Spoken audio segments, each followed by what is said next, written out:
ago, our fathers brought forth on this continent a new nation.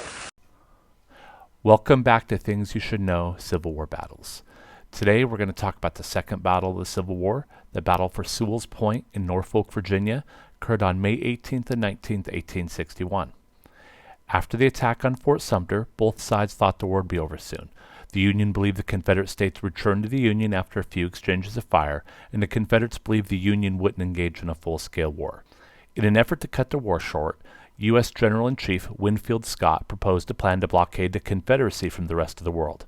Instead of a direct attack, he would secure the Mississippi River Valley and the coastlines. The plan was named the Anaconda Plan and consisted of the use of gunboats. On April 19th, the executive order was given to blockade the southern seaboard, and this was extended to include North Carolina and Virginia coasts on April 27th. On April 20th, the Federal Navy burned and evacuated Norfolk Navy Yard in retreat from the Confederate forces. This resulted in the loss of 9 ships for the Union in the process. This gave the Confederates their only major shipyard and a stock of thousands of guns.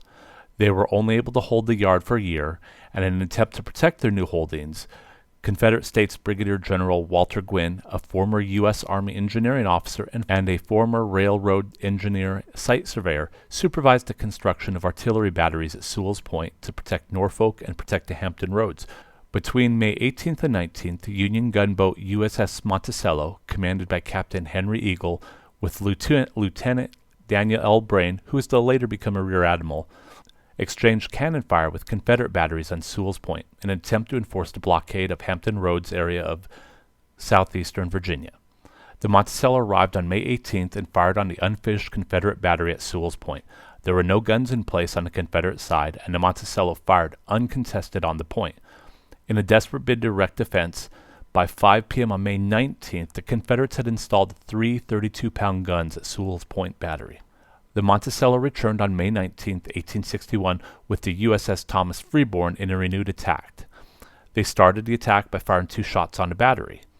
In an unexpected twist during the battle, the battery that was commanded by Captain Peyton H. Colquitt of the Columbus Light Guard from Georgia returned fire. As he returned fire, the captain erected a Georgia state flag at the battery, not having the Confederate flag available. The resulting fire drove off the Monticello.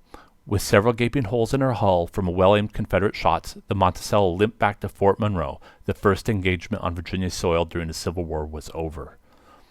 The damage between the two forces was minimal. No heavy damage was recorded, and it is estimated about 10 deaths occurred between the two sides.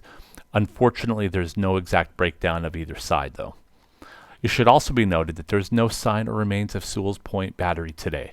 The location is within the U.S. Navy's Norfolk Naval Base. With that, we'll wrap up this Civil War battle, and we'll see you next time, the Battle of Aquia Creek in Stafford, Virginia, May 29th to June 1st, 1861.